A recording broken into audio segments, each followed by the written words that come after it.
जय माता की। आप सभी का हमारे YouTube चैनल जय माता की में हार्दिक अभिनंदन है।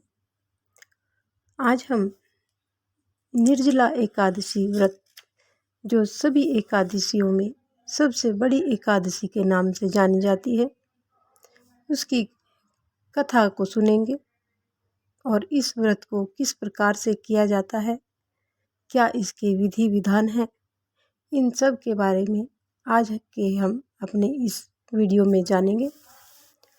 उससे पहले यदि आप हमारे चैनल पर अभी नए आए हैं तो कृपा करके चैनल को सब्सक्राइब कर लीजिए और घंटी जैसे दिखने वाले बटन को भी दबा लीजिए ताकि आने वाली नई वीडियो की नोटिफिकेशन आपको सबसे पहले और आसानी से मिल सके।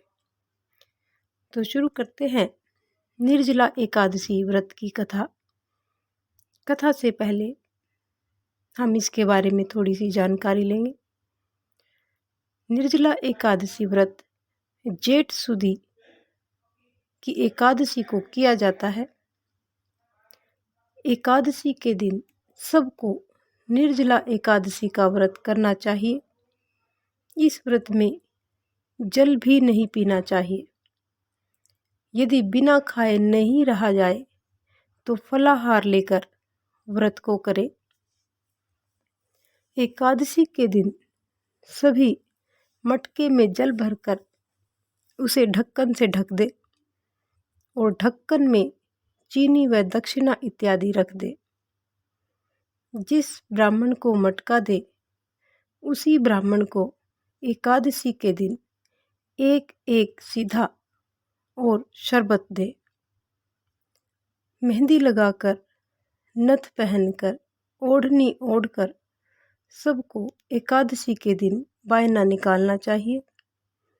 एक मिट्टी के मटके में जल भरकर ढक्कन में चीनी रुपया रखें और बायने के साथ आम रखकर और करवे पर रोली से सतिया बनाकर ढक्कन से ढक दे।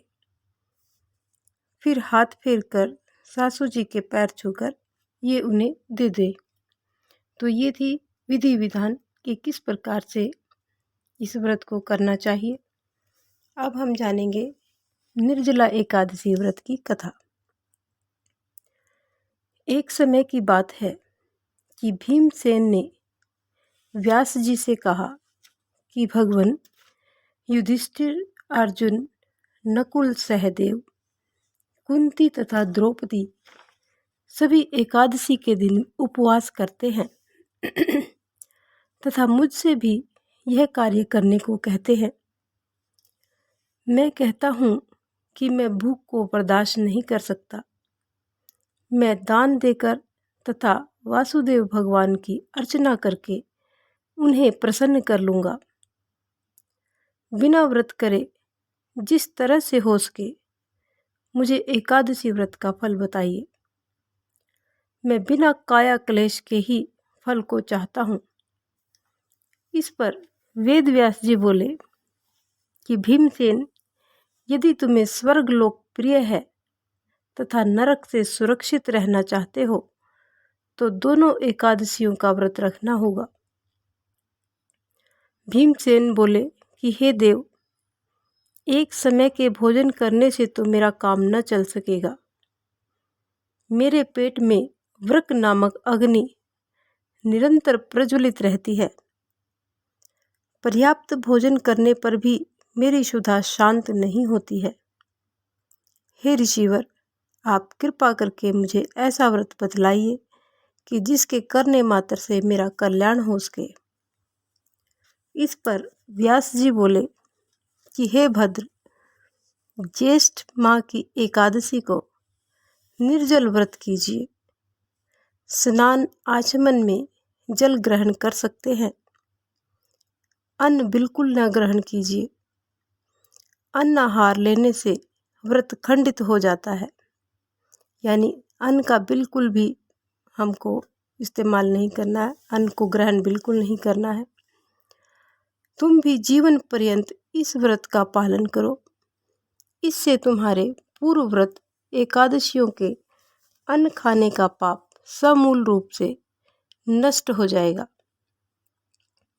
इस दिन ओम नमो भगवते वासुदेवाय मंत्र का उच्चारण करना चाहिए एवं गौदान करनी चाहिए। व्यास जी के अनुसार भीमसेन ने बड़े ही साहस के साथ निर्जला एकादशी का यह व्रत किया, जिसके परिणाम स्वरूप प्रातः होते होते ही वे संज्ञाहीन हो गए। तब पांडवों ने गंगा जल, तुलसी, चरणामृत, प्रसाद आदि देकर उनकी मूर्छा को दूर किया। तभी से भीमसेन पाप मुक्त हो गए। तो ये थी हमारी निर्जला एकादशी व्रत की कथा। यदि आपको हमारी ये कथा पसंद आए तो एक लाइक का बटन अवश्य दबाएं और चैनल को सब्सक्राइब किए बिना न जाएं। इस प्रकार की और भी अन्य धार्मिक रोचक कथा कहानियों को जानने सुनने के लिए हमारे चैनल को लाइक करें, सब्सक्राइब करें और अपने मित्रों और प्रियजनों में आगे भी शेयर करते रहें। जय माता की।